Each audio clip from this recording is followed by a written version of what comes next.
Hello, everyone. This is Yingying Wei, an assistant professor from the Chinese University of Hong Kong.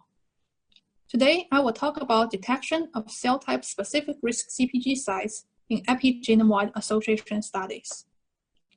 The work has been published in Nature Communications, and we have a R-Bioconduct package. In this talk, I will mainly focus on the rationale behind our model, and you are more than welcome to check the details in our paper.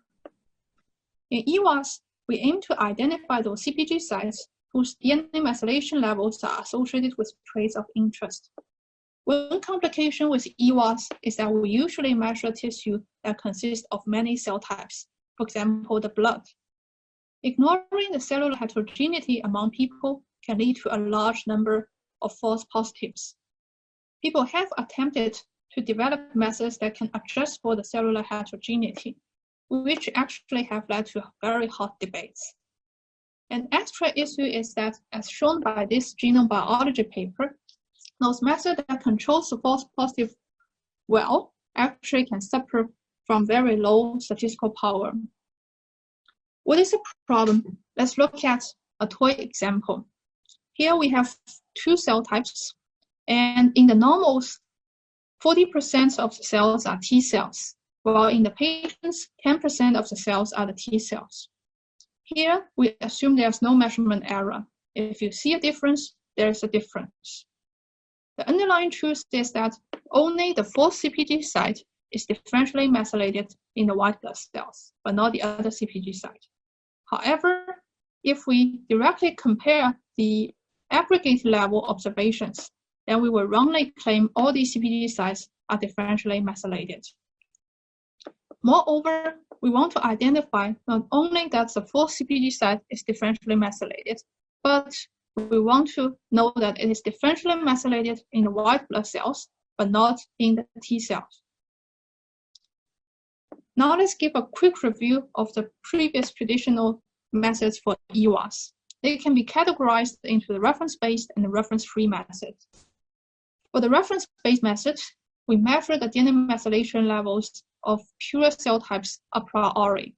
And given a new sample, we try to decompose its cellular composition. However, those methods assume the same reference applied to all samples. Let's look at an analogy. The average income of each country equals to the average income of males multiplied by the proportion of males plus the average income of females multiplied by the proportion of females. The reference-based method assumes the average income of males and females stay the same across countries. If we observe any difference in the average income of different countries, it's completely due to the difference in the proportion of males of each country. That can be unrealistic. For the reference-free method, although they try to learn the reference from the data rather than assuming them a priori, they still assume the same reference applied to all of the samples. Moreover, when trying to correct for the confounding effect of the cellular proportions, they treat it as a covariate with additive effects in the regression model. However, if we do some detailed derivation, we will identify the cellular proportion actually has a multiplicative effect on the phenotypes. We actually need to test whether this delta equals to 0 or not, instead of whether this gamma equals to 0 or not. Why is the modeling of multiplicative effects important? Let's look at this toy example. We focus on one CpG site, and we have two cell types. And in the T cells, both the control samples and case samples have the methylation level of 1.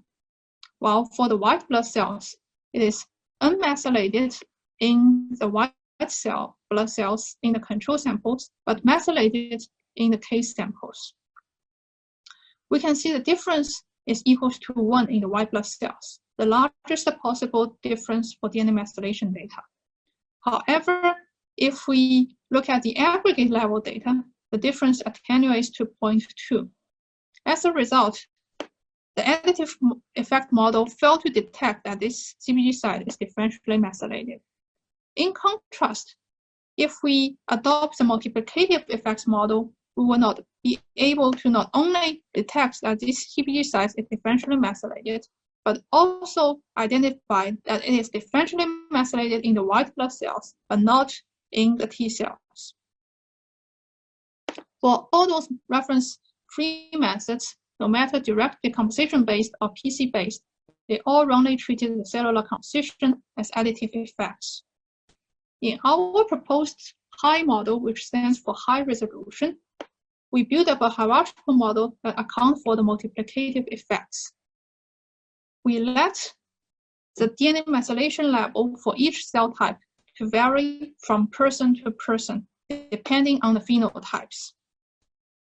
Here, we can see that the disease status actually affects the first CpG site in cell type 1 and cell type 2, but not in cell type 3. For our model, the input is the usual aggregate level observations from EWA studies. And in our output, we will be able to call the effect for each CpG, for each phenotypes on each cell types for each CpG site. We proved the model identifiability, and our model substantially improved the statistical power at aggregate level. In our real data analysis, we can see only our higher model, the p-value avoids the large number of false positives, as well as the overcorrection. So in summary, here we propose a model that is able to identify the cell type specific risk CpG sites and substantially improve the statistical power. Thank you very much for your attention.